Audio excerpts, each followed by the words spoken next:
Welcome to the 44th episode of Cartoon Avatars. I'm your host, Logan Bartlett. And on this episode, what you're going to hear is a conversation that I had with Sid Sijbrandij, who is the co-founder and CEO of GitLab. GitLab's a $5-6 billion public company that focuses on developer tools. Really interesting conversation with Sid. Sid is both building an interesting business as well as taking a unusual approach to both the level of transparency he operates with, as well as being an early person focused on remote work and thinking about that as a holistic kind of org-wide solution and how to do that in a purposeful way. And so we go into a bunch of different stuff around all of that. And it was a really, really fun discussion. So hope you enjoy that now. I'm joined today by Sid Sijbrandij, who is the co-founder and CEO of GitLab. Sid, I've wanted to do this for a long time. Mostly, GitLab's obviously an interesting business that we'll talk about, and you guys are now a public company. But I've actually personally always found you to be such an interesting leader and kind of first principles thinker and how you approach, everything, but specifically what I've been exposed to is how you run the company. And so I think I'll hopefully take us in a bunch of different directions that relate to all those things in your journey around it. But maybe can you take us from your story and how you went from, I guess you were an engineer building $2 million recreational submarines to being the founder of a public enterprise software business. Can you take me through that path? Yeah, Logan, thanks for having me. Yeah, I studied applied physics and management science, which is kind of half MBA, half engineering. And afterwards, I had a job offer at IBM, but I was very intrigued by the opportunity to build personal submarines. It wasn't a company yet. What year is this? We're talking 2003. Okay. So you were faced with IBM, and was it going to be a software engineer? What was the role? It was going to be a strategic consultancy on software, kind of a cool role. So I did what every good MBA student would do. I made a balanced scorecard, put in all the factors in a spreadsheet, and I showed my dad. And my dad was like, "What is this super high weight rating over here?" I said, "Oh, that's the good story factor." And I gave a very high rating to the submarines. And he said, "That is a ridiculous way to choose your career." And I said, "Well, I'm going to tell everyone what I do. I want it to be a good story." And years later, he comes to me and said, "Look, we tell everyone what you do. And it's such a good story. And we're very proud. And in hindsight, it is at least something to weigh in what you should do." So spent 5 years doing that. Very proud of where the company has come since we left. The company is called U-Boat Works, and they still make the most submarines every year. And it's mostly focused on personal submarines, right? This is off of cruise ships and yachts, and like this is for people their own purposes. Is that right? Yeah, it's to have fun on the water. So you're in a cruise, and they have two submarines hanging off the back. And when they anchor somewhere nice, you can take those and go explore the underwater world. Interesting. Okay, and so you were doing that. You did that for 5 years, and then where did that take you? 5 years into that company, I saw Ruby, the programming language, and I was always kind of curious about programming, but it always looked very boring. If you looked at how programs were written, it seemed very tedious.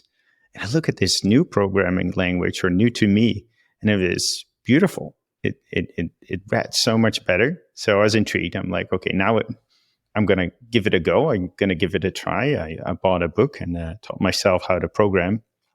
In the beginning, of course, I wasn't very good. So I started as a consultant with a very low hourly rate and kind of got more proficient over time, increased my rates, and ended up doing some great and interesting consulting jobs. Had a stint as a part-time civil servant. And then at a certain point, I saw GitLab while reading Hacker News. GitLab was 1 year old at that time. It had over 300 people who contributed to it. And I thought, wow, this is amazing. And I did a show, Hacker News, like, hey, everyone, GitLab, right now you have to download it. Who would like to use it as a service? Who would like to use it as GitLab.com? And 300 people signed up to that and was super excited. So I started doing it. I sent an email to Dimitri, the author of the project. I said, "Hey, Dimitri, hope you don't mind me commercializing GitLab without you." And Dimitri said, "Oh, of course, it's open source. That's the whole idea. Thanks for making GitLab more popular." A year later, Dimitri sent out a tweet to the whole world. "I want to work on GitLab full time." And I saw that tweet. I'm like, that makes a ton of sense. And I figured by that time that it was hard to make money with the .com, but there were lots of companies running GitLab themselves, and they needed more features and more support. And Dimitri, as an author, would be uniquely qualified. So we agreed on a monthly wage as a contractor. We incorporated, and a year later, we joined Y Combinator.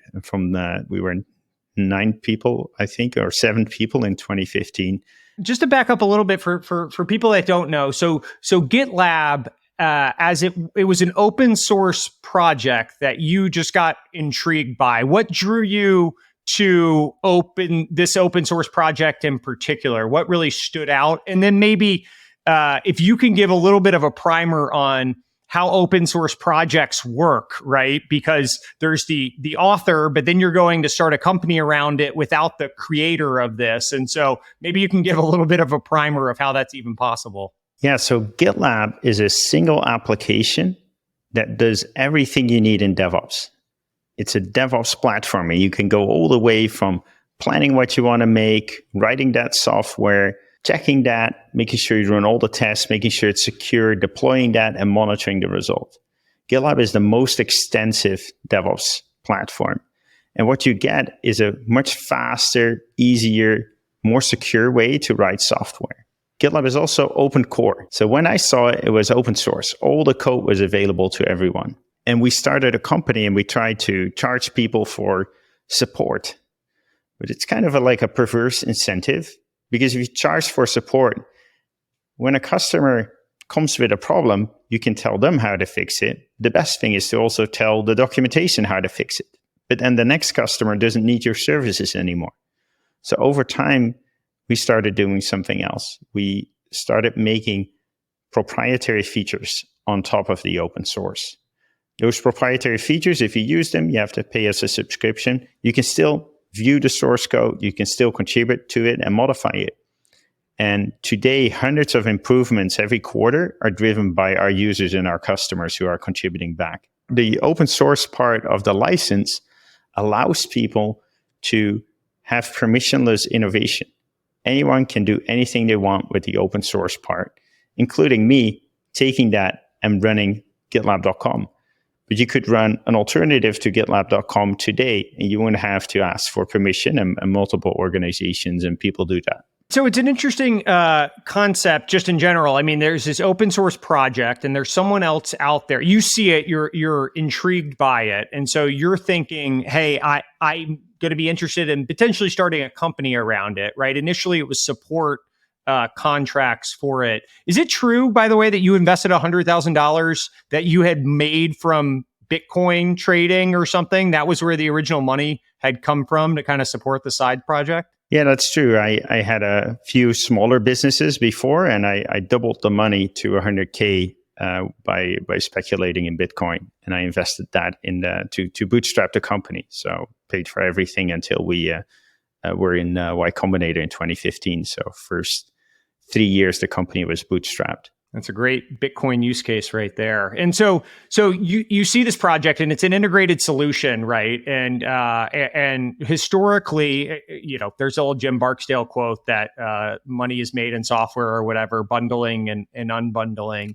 And so you see that there's this vision that Dimitri had started of integrating these things together and making a suite of solutions, and you'll have a single throat to choke around it. And so then the opportunity was, how do we actually make money around doing that? And support, to your point, there's perverse incentives, right, that can exist of why don't you actually make the product better so you don't need support? But you ultimately landed on this open core business model. Was there precedent for it at that point? Open core is something that's, I think, become much more commonplace where there's additional features on top of it. But were there people that you looked to or looked up to kind of build this out when you were thinking about it? Yeah, I don't want to take credit for thinking that GitLab should allow you to do the entire process. That kind of came up organically, or at least by other people. In the beginning, GitLab was just version control, just that part of it. So 1/10 of the current scope. And then Dimitri didn't want to use the CI product he was using at the time anymore, Jenkins. He just, without asking anyone, he made his own CI functionality to test our code. And then that became a problem in the company because we ran our tests and the software wasn't good enough. So we allocated people towards improving the stuff Dimitri made. And we saw other people starting to use it. And then there was a person from Poland, Kamil, and he made a better runner for this CI thing. It's a really important part of the testing of the code, much better than ours. So we just shut our own runner down and said, okay, from now on, Kamil's version is the one you should use. And we made Kamil a job offer, like, hey, this is really good. Do you want to work for us? And he agreed. And then after a while, he said, look, this testing of code part and this source control part, they are really close to each other. We should really just have them in the same application. And I said, well, you're wrong. Like, that's not what our customers want. Our customers want separate applications that they can mix and match. And Dimitri also explained how the Unix philosophy requires you to have kind of different point solutions that you can combine. So we said no, and he persisted. He said, look, this makes sense. We'll save a lot of work. It will be better for our users. And we could see that we would save in work. We didn't see it was better for the users, but we agreed to it. And it turned out that it was much better for the users. You lose so much context as you hop to a new application, a new interface where not everyone might have access and everything else. And we stumbled across this secret, a secret not in the sense that we kept it hidden, secret in the sense that nobody believed it. And today it's common in the industry, right? You wouldn't launch version control without CI today. But at that time, we were, as far as I know, one of the first ones to do it in the same interface. And it changed the industry. And we knew that because we had this secret, we had the opportunity to build the most extensive product. And today, if you look at GitLab, where you can go all the way from planning to monitoring, from security to governance, it's the most comprehensive scope and the most comprehensive functionality. And Kamil now kind of has created an operating principle in GitLab, which is disagree, commit, and disagree.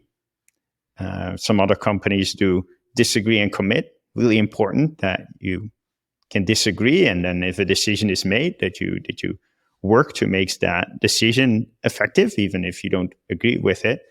But at GitLab, you can always keep making your case. As long as you execute on the decision, you can keep making the case that the decision is wrong, because the most important decision in our history was something us as co-founders said no to.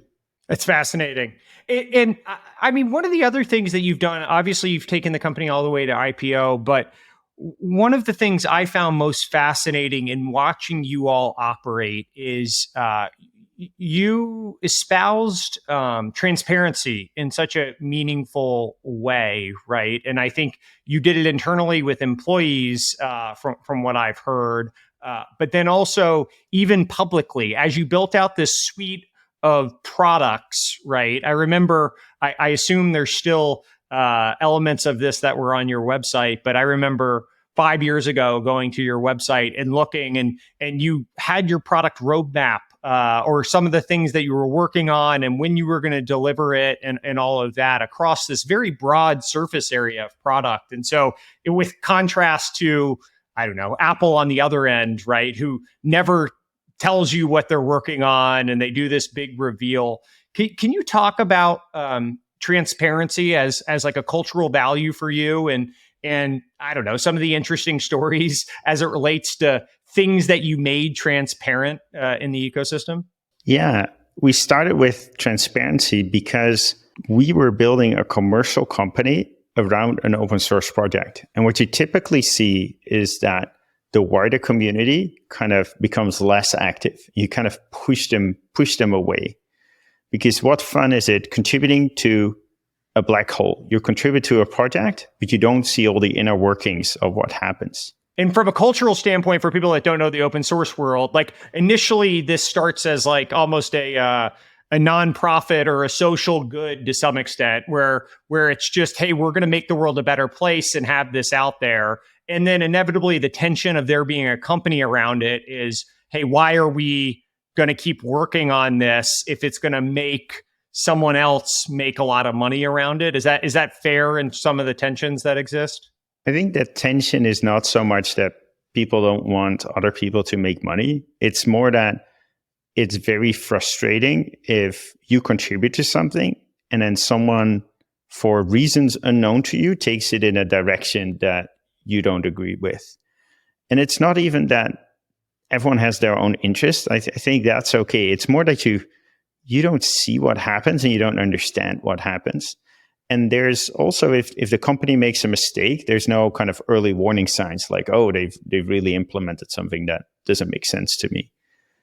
And we wanted to reduce the odds of that happening. And I'm really glad that today you have more people contributing to GitLab than ever before. So that was the initial reason for transparency. It was, hey, let's make sure that we keep aligned to this wider community. And how did that actually manifest itself? Like the product roadmap is one that I remember, but are there interesting things that you all did that outside of that you would call people's attention to? I think it's not just publishing a roadmap like, hey, this is what we plan to do next. It is actual open development. So at GitLab, at some point, we had an engineer who was just new, and they were asking like, hey, I can't find this product manager on our page that lists all the team members. We looked into it, and this person wasn't the product manager. It was the customer who requested that feature, who was reading his code and said, look, you misunderstood my request. What I really need is X, Y, Z. So we develop out in the open. And over time, it's gone from a way to interact with the wider community to a way to also recruit team members. Because most companies, you're not very aware of how they operate before you join them. With GitLab, you have a much stronger sense of what our strategy is. You can even watch all our boring meetings by going to GitLab Unfiltered on YouTube. So it went from open source contributors to a talent branding advantage to now an advantage in the market. And when you're making decisions about, like, I was told the story that after the Series B investment, there was a big data loss. And you all made the decision to actually stream it live on YouTube. Your ability to, or your efforts to recover the data, and to some extent, like losing trust with customers, especially data loss, is like cancer for a business like yours, where it's almost, it just keeps spreading and it's irrecoverable. But I was told, at least, that this actually led to even more trust, and you guys were maybe sent bottles of wine as thank yous because it was such a good educational opportunity. How do you, one, do I have that story right? And any interesting anecdotes around that? And then two, like, do you make decisions at all times thinking about how to make it transparent to the community and the employees? Yeah, I think for that, the data loss was limited, but we did have 24 hours of downtime, which is an extremely long time for such a mission critical system on GitLab.com. And we made the decision to start a live stream, share the Google Doc that we were working in with the wider world. And that led to two things. It led to many more people being aware of it. So in some sense, it hurt us because this is not something you're proud of. The other sense was that was the first time probably a company did that. So there was a lot of empathy. Also, people could see what we were doing about it, and many times when there is an outage at companies, the number one frustration externally is like, okay, it's down. What are you doing about it? And when can I expect it to be up? So there was a much higher fidelity communication from our side.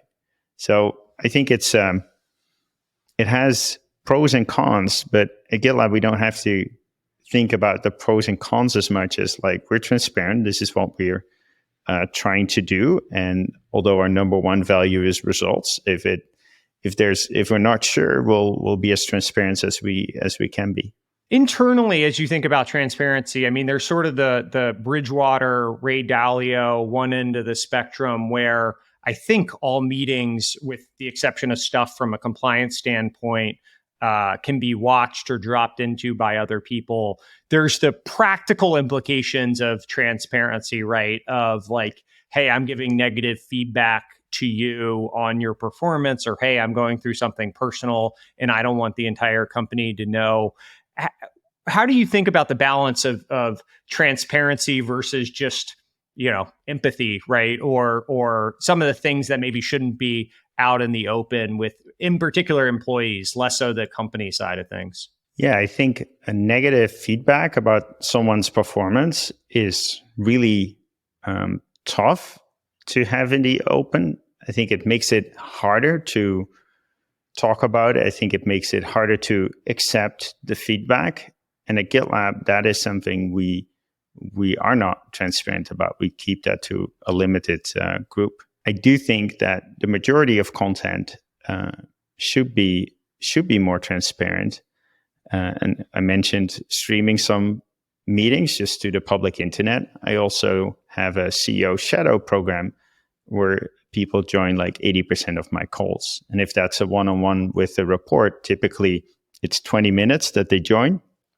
And then we ask them to leave for the last 5 minutes where we discuss some performance management going on. Makes sense. I want to get to the shadow program in a minute because I think it's fascinating what you're doing there. But on the other thing that I think you all have been very early to is remote work, right? And now it's become much more commonplace. But when you were doing it, I know there were a lot of people that doubted whether or not any company could be built to scale and become public fully remote, right? And I know Automatic before you was, and I think Matt has been or is a board member of yours. And so I'm sure you got good mentorship along the way. But can you tell the story of how you actually started going remote?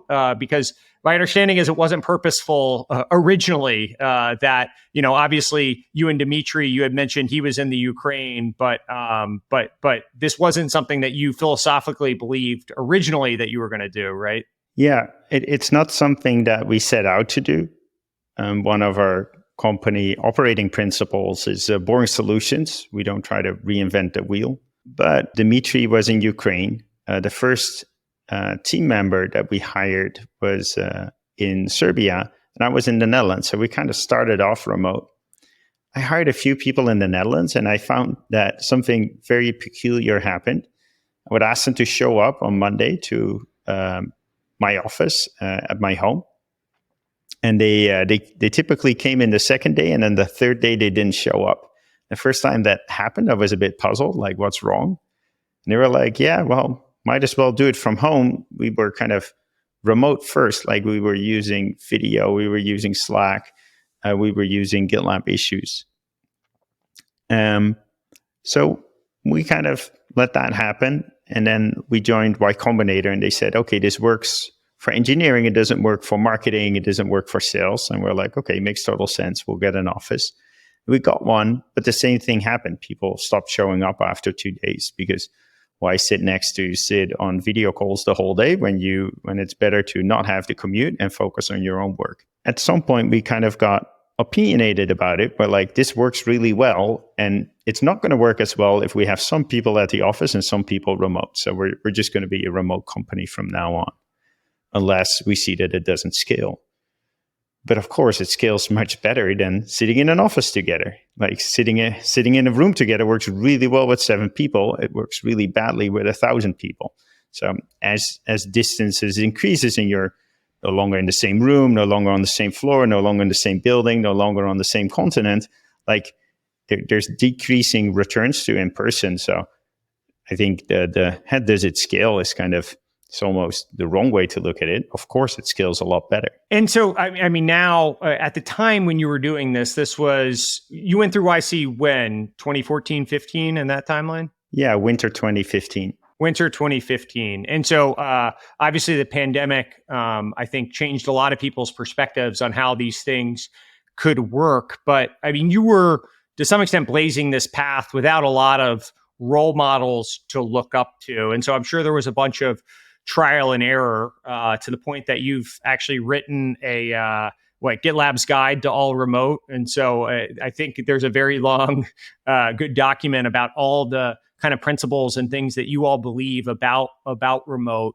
But can you talk to some of the things, either strategies or processes or just philosophies in place that has allowed you to be successful with a remote company of, how many people do you have today?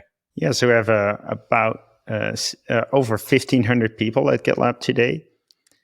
And what we found out during the pandemic, that remote was a lot easier than we thought. Because everyone was so skeptical of it, we always assumed it was very hard. We had to work extra hard to have a well-run company. During the pandemic, companies discovered that it was very possible to run remote. I do think that along the way, because we were so conscious of how we were organized, we discovered some other things. We recently bundled those in team ops. So team ops kind of is a bundle of 4 big principles that we discovered and we think are useful for other companies, whether they work remote or not. And what is team ops? Can you talk through the 4 principles? Yeah, so the first one is creating a shared reality for your team members. And that entails things as having a single source of truth, like being really diligent about not duplicating information. It is about situational leadership, kind of varying your management style. And it's about having shared values. The second principle is to allow everyone to contribute. We do that through things like iteration, reducing the scope of things and getting them out faster. Always allowing other people to give suggestions of what you should do in your role, but without the necessity to take them. I think you're able to combine the best of the speed of hierarchical organizations and the information that flows in consensus organizations. If you always allow people to bring suggestions, but never require the recipient of them to acknowledge them or argue with them. So you don't have to defend your decisions, because if you would require that, things start flying under the radar. The third principle is decision velocity, like making decisions faster. Giving agency, having a bias for action, to explain your reasoning, to work asynchronous when you can. Be transparent in not just how you measure, but what the measurements are for all the different parts of the company to the extent you can. And making sure that people always kind of work with the same other people to the extent that you can. Yeah, it's interesting. I want to go through a bunch of your operating principles and things like that, because I think a lot of the things you just said touched on a bunch of them. But on the remote point, it seems like you've found a handful of tactics. Like I've heard you say meetings are very expensive, right? Which I think is fascinating as a concept. Or it's actually good if people are doing other things in a meeting to some extent, like sending email. I shouldn't feel guilty about it. Can you talk through like how you actually put some of these things into action? Like, are documents sent in advance before a meeting? Are there videos for presentations to sort of help people prepare asynchronously? How do some of these things manifest themselves? Yeah, I think almost everyone agrees that they're longer in meetings than they would like to be, and it stands in the way of work. And one thing we do at GitLab is always prepare meetings. So always have an agenda up front. The second thing is to evolve that agenda into the notes as the meeting goes. And I've seen so many companies where the agenda and the notes are different. I think that's ridiculous. The agenda is kind of what you're going to discuss, and then you fill out what you discussed as you go along. When you want to ask a question, you typically put your name in the kind of the agenda that's becoming the notes as a kind of a placeholder, and preferably with the question you're going to ask. What we never do in meetings is present in meetings. A meeting is very expensive in the sense that you need to bring everyone together at the same time. That is hard, especially if you work across time zones. GitLab has people in over 60 countries, so that is sometimes very tough. So it is encouraged to have a presentation, and you can send that to people in advance. Typically, you also link it from the agenda. You link the agenda from the meeting invite. If you want to present, that's also encouraged. You record a video beforehand. Then another thing that you alluded to is that we think it will be spectacular coincidence if 100% of a meeting is interesting to you. Probably not 100% is relevant to you. And it's totally cool to do your email on the side, to do whatever you want on the side.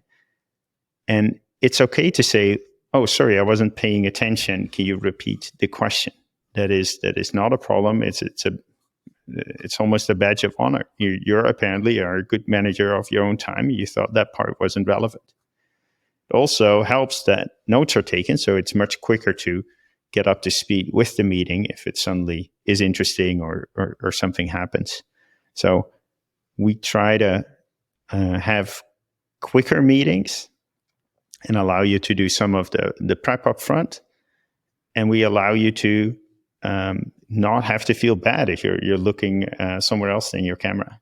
That's fascinating. So a meeting at GitLab will agenda set in advance, materials. If I wanted to present something, I'll record it in advance, and then people may or may not be paying attention in the meeting, which leads to, I guess, overall efficiency. So it's really a level of respect for people's time, I guess, to some extent, and saying, hey, if we're going to call you together, we're going to make good use of it. How long do your meetings typically last? Do they last a long time because you don't want to have a lot of them, or does it end up being short because all this work and prep is done in advance? Yeah, typically meetings last 25 minutes, and if there's too little time and we feel we need more, then we'll schedule another meeting, but they don't go over. Interesting. Now, one of the other elements of remote that I know we felt and I've heard from my companies is the connective tissue to other people within the organization, right? And to some extent, it sounds like you guys are very explicit about principles and values, and there's documentation, so there's shared history and shared knowledge and all of that stuff. But there still is this interpersonal kind of human element, right? Of knowing your coworkers out, not just in a work setting, and so occasionally it sounds like you guys will get people together, or you'll host people at your house if they're local, but you'll also do informal coffee chats and kind of formalizing some of the informal interactions that happened in an office. Can you talk a little bit about that and how that actually works? Yeah, I believe that informal communication is essential to creating trust and camaraderie at a company. I believe that getting everyone to an office is a ridiculously expensive way to create that. Spending 10% of payroll on just the infrastructure, the office and everything that entails, plus 10 hours of everyone's time a week for the commute is very expensive. I can't believe it that people are forced to commute to work, to be very inflexible in how they plan their day, and that's then to sit behind the laptop in the office. If you're going to bring people together, make good use of that time. People at GitLab get together, we're not going to sit them through a presentation. We're not going to sit them behind the laptop. They're going to hang out together and do the things that are better in person, like doing an excursion or having an informal conversation with a bunch of people. Interesting. We believe that you should formalize informal communication. You mentioned the coffee chats. When you join GitLab, we're going to require you to pick 5 people and have a 25-minute conversation with them. It's a bit awkward to send someone a calendar invite for a coffee chat without an agenda, without a reason. Maybe you don't have to explain why you picked them, but it works really well. And it's not something that necessarily has to happen around a water cooler. You can organize that informal communication. How do you keep it from being awkward, or is it just something people power through? Do you have like prompts for people to talk about, or like how do you actually actionableize this? If I send Sid an invite and we just show up both on the Zoom or whatever you guys use together, how do I keep it from being awkward? Yeah, we do have kind of conversation starters. Typically in a one-to-one environment, it's easy. Like you have things in common. You've noticed things, and otherwise you ask, like, where do you live? It's just like making small talk in real life. So one-to-one is relatively easy. Think in a group setting, like if you bring your team together, it's like, now we're going to have fun, but that's a little bit harder remote. So if you Google GitLab informal communication, we have over 15 ways in which to kind of do that in a call setting. And that there's all kinds of things, from playing games together to doing quizzes and everything else. I think I heard from you prior to the pandemic, you all and the handful of other companies that I know were all remote at some decent scale were pretty dogmatic about remote needs to be first principles across the board. And even if people want to go into the same office together, there can't be different classes of people on a meeting, right? Where Sid and I are in a room together, and then someone else is on Zoom, and it makes that person feel like they're not as included due to body language, due to subtleties of communication, all of that stuff. I guess, is that something that you still believe today? And what does that mean we've had so many people in our company, or so many portfolio companies that are doing this kind of hybrid thing. Do you think that's kind of a failing strategy? I think in hybrid, it's very easy to get the worst of both worlds. And I think a good example of that is a hybrid meeting where some people are in a conference room together and some people dial in via video. I think for the people who are dialing in, it's hard to see who's around the table. They tend to have a little bit more latency. It's harder to make a point. It's harder to hear what people are saying. For the people who are around the table, they typically don't have their chat open. They don't have their computer in front of them. It's harder to screen share to them. It's harder for them to screen share with the rest. It's kind of the worst of both worlds. So you guys have been so out in front and leading around this remote stuff. And then there's obviously so many norms over the course of the last, 100 years or 1,000 years of how businesses operate in person, right? But now there is this weird mode that's popping up more and more. And I guess there's people like, I think it's Toby from Shopify, right? Haven't they actually ripped out all their conference rooms? And so you can have an office, but we're going to replace it with a bunch of individual phone booths. And so everyone's going to be on a level playing field. Yeah, I think that's an example of that kind of strong leadership that's needed to make hybrid work. And that's a great policy. I've not heard a lot of other companies do it. And I want to make sure that people don't conflate us being all remote with something like working from home. At GitLab, if you want to work from an office, we totally support that, and we'll pay for the office space you rent. We just won't rent a big office space to put everyone in. Everyone can rent a space close to where they live and work from there. Let's say Logan's starting a company tomorrow, and I'm saying, hey, Sid, I want to go remote. How much of the benefit in your mind do you feel is the talent unlock of, hey, you have access to the global pool of people that can do the job? Why be limited to a certain area, versus the efficiencies that are gained within, commute time and all these other things that we've talked about here? Is it mostly the talent unlock? Because we haven't really talked about that specifically, but maybe that's implicit to this whole thing, is that you get access to the entire world. Yeah, I can't pick between the two. I think they're both a really big deal. And what you see talent-wise is that you can be much more opinionated as a company. If you're dependent on whoever lives close to you, you're going to be a less explicit company because you don't want to alienate any potential people you recruit.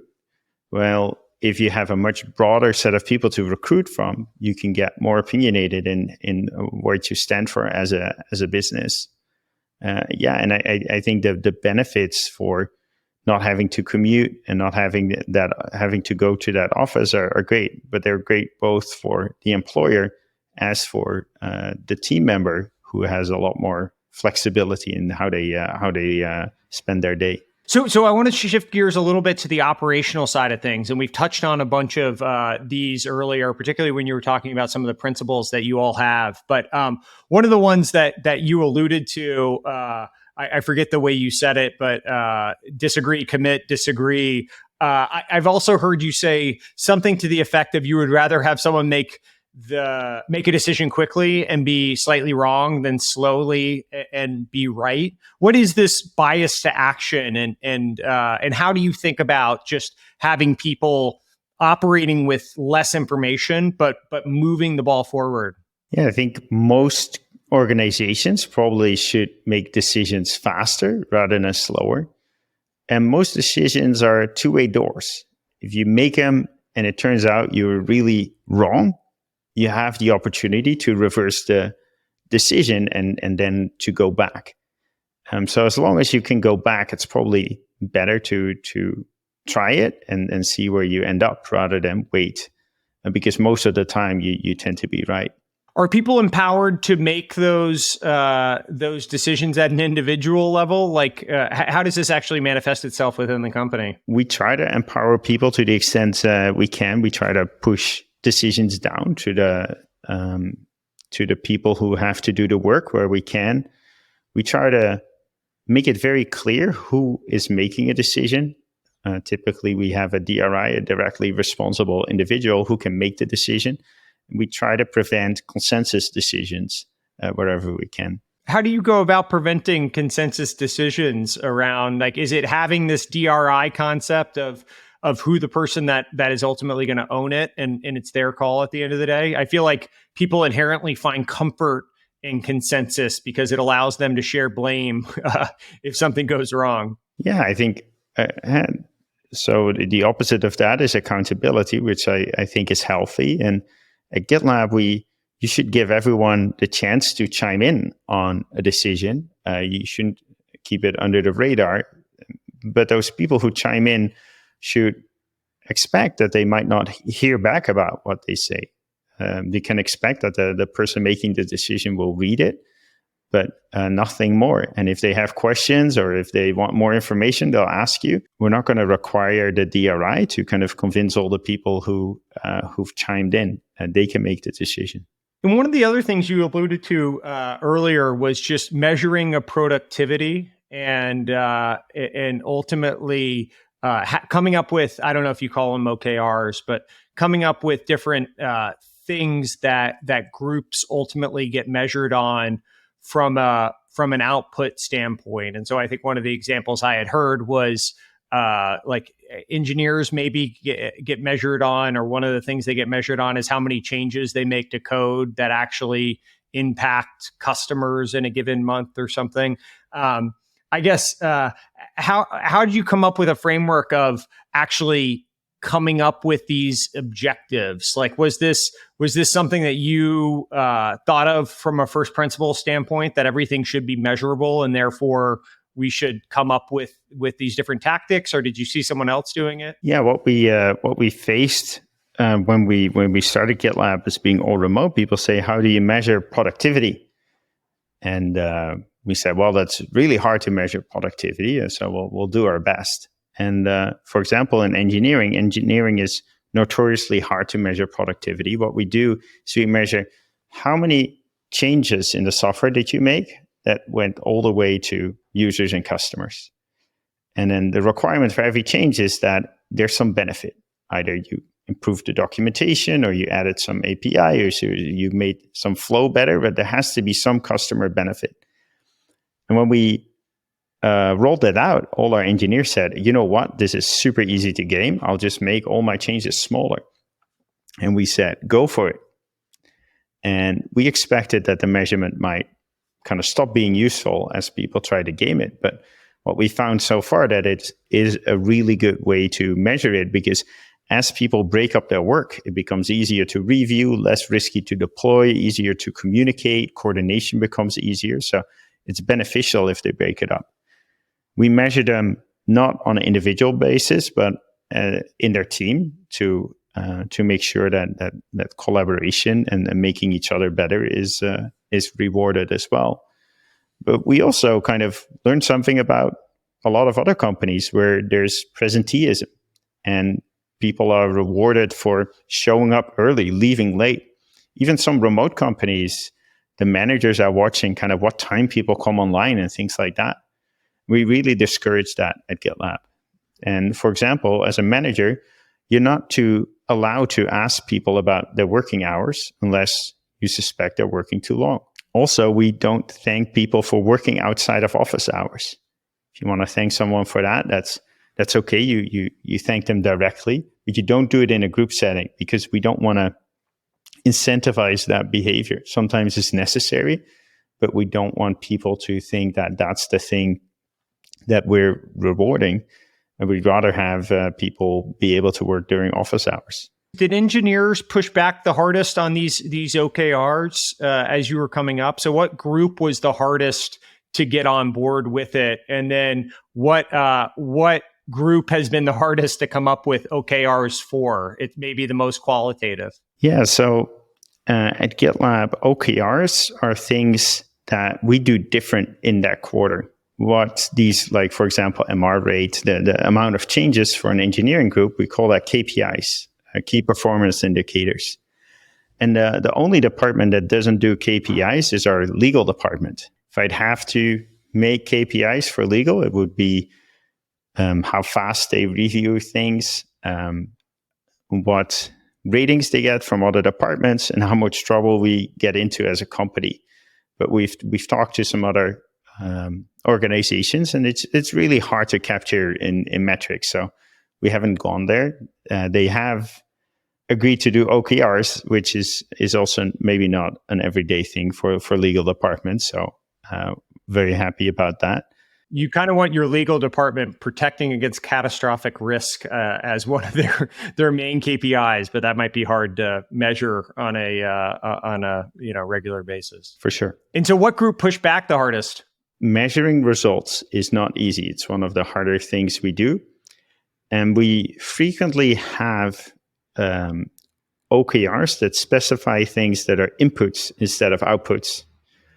I'm going to give this many workshops instead of I'm going to have this many companies sign up after my workshop.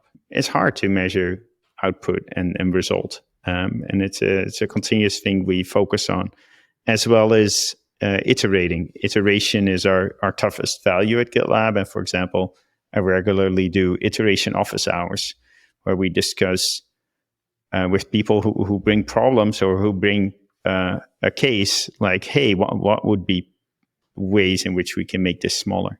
In being so public around this, I mean, I'm hearing all the things you say around remote and some of these like more first principle management styles that are just going to be different type of operating than other companies.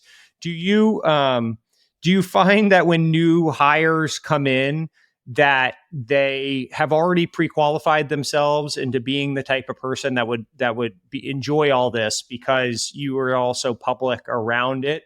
Or does it end up being, hey, maybe I thought this is what I wanted, but there's a little bit of an adjustment period because this is so different than what I'm sure it's a mix of both, but which of those do you typically see with employees as they kind of get used to this way of operating? Yeah, there's certainly people who kind of self-select in. Someone said, I feel like I found my corporate soulmate after reading our handbook. I'm sure there's people who opt out and we never hear from. I think the degree to which people are prepared really varies, and that's okay. People who join are really surprised to the extent we live our values, that these are all things we kind of really practice, and that the handbook gets like sometimes 10 updates in 10 minutes. I do think there's an effect, kind of degrees from the CEO, where sometimes it's more pronounced in the meetings I attend, and it kind of dilutes a bit the further it goes from me. Now, the shadow program, you mentioned it earlier. You said it's one of the best things you've ever done. Can you talk a little bit about what it is, how it came to be, how it works? Yeah, so I was recruiting for a chief of staff, and I read a couple of articles that said a chief of staff is great because every year or two, you'll have someone who's seen all the different parts of the company can now go on and contribute to a specific part of it. And I was like, okay, that's nice. But we have 50 new managers or something like that in the next 2 years, and I'm going to train one person. That doesn't seem enough. A lot of the benefits of being a chief of staff are not so much what you do, but kind of the meetings you're allowed to attend. We figured we could be better in that. And so people sign up. They have, it's a paid assignment, but they have to kind of be on vacation from their regular work. They join about 80% of my meetings. So that's about 12 meetings a day that they join.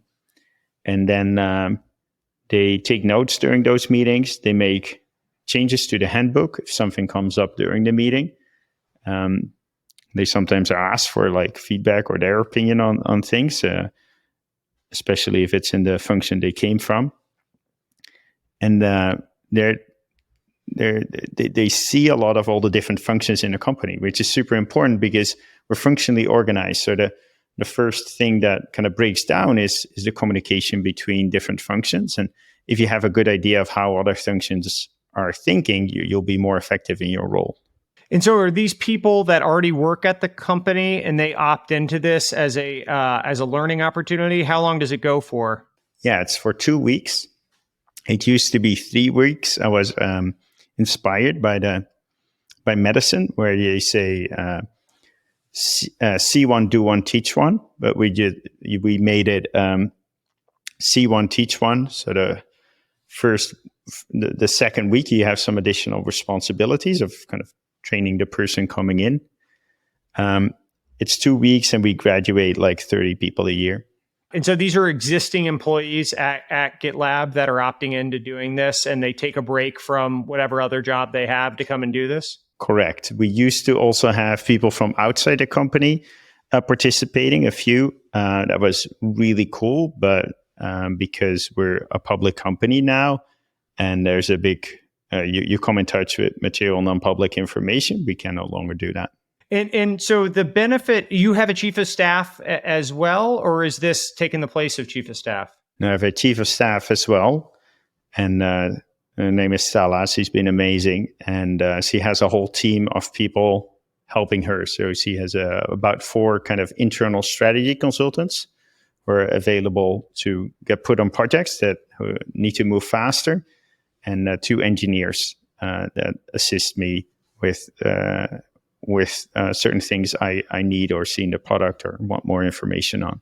And so the shadow program, as you see it, is it's really for the benefit and the development of the individual. It sounds like the stuff you get out of it is updated meeting notes and or handbook notes as makes sense, but it's really a program for their own personal development. Correct. Like 80% of the benefit is for them, and the 20% is the notes and handbook updates. How many people have gone through this program now? You can find out if you Google GitLab Shadow alumni. 30 a year, and we've had it for a while, so more than 50. Wow, that's great. Super interesting program to set up. I've never heard of other companies doing that. Very cool. Now, one other one that I have for you. I mean, you have the opportunity to live wherever, quite literally, because you're a remote first company, and you've espoused, you built a lot of the playbook for how to operate like a remote company, and yet you've stayed in the Bay Area, which is a little contrarian, I think, to what we hear most days, at least in some of the public discourse about the Bay Area. What originally drew you to the Bay Area, and what's kept you around when you can live presumably anywhere in the world? Yeah, I really love living in San Francisco. It's kind of Disneyland for entrepreneurs and for people who love tech. I think the density of people who are in the tech industry is unrivaled here. I spent a lot of time kind of in informal communication with other entrepreneurs, with investors, with just people in the tech industry. And for example, I have multiple dinners a week, typically with people like that. And the benefit of San Francisco is they're here. So it's been a great thing. And by the way, just checked on the CEO's shadow program alumni. That's 119 so far. And so do you see the Bay Area as it's, as remote has become more and more commonplace, and at least companies are popping up in different areas, do you see the Bay Area continuing to retain that benefit from your perspective, that it's going to have that density, and you see yourself staying there for a long time? I think the advantages of San Francisco might further increase. I think the density of investors and CEOs and experts and board members and executives is unrivaled. I think meeting up in person is important for informal communication. And because of remote, big successful companies like Airbnb and Uber no longer have to hire like 10,000 plus engineers that they all need to put here. So it's going to be more of a city of leadership than having every single person in a company here. I think you're a fan of High Output Management. Is that right? By Andy Grove? For sure. I think one of the best management books ever. A lot of management books could be summarized with one blog post, and I think this is at least 10 blog posts. So super, super dense and useful information, and something I recommend to all managers and other leadership at GitLab and other companies. What were some of the lessons, or one of the lessons that you took away from that you think has been most impactful to your own execution? Yeah, I think some of the lessons in the book are what you would call situational leadership today, that the amount of involvement from the executive really depends on the proficiency of the report and everything else. It was an inspiration for a blog post I wrote about kind of things you should consider when delegating. I think I've listed over 15 things you could think about. One other thing is that the one-to-one between a manager and report is very important.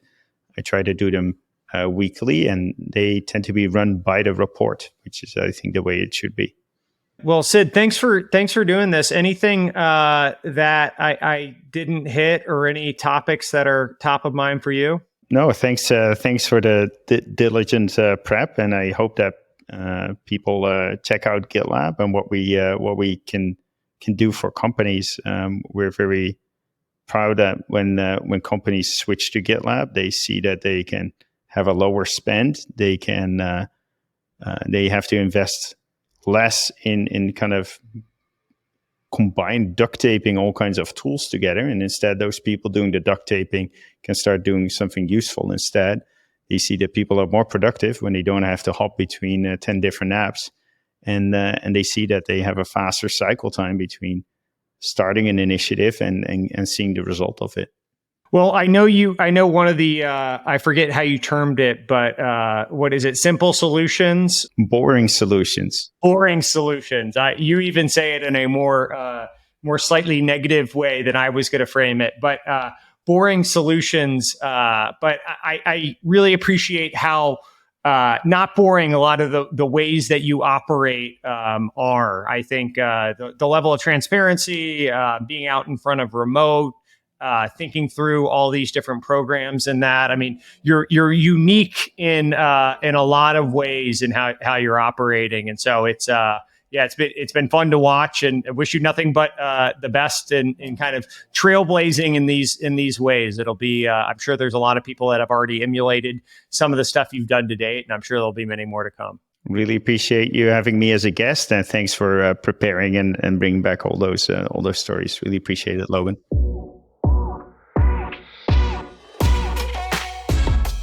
So that'll do it for the 44th episode of Cartoon Avatars. Thank you to Sid Sijbrandij for joining. Thanks to Rashad, Justin, Andrew for the help. And thank you to everyone for listening. Hope everyone has a nice weekend and look forward to seeing you again next week on the 45th episode of Cartoon Avatars. Have a good weekend, everyone.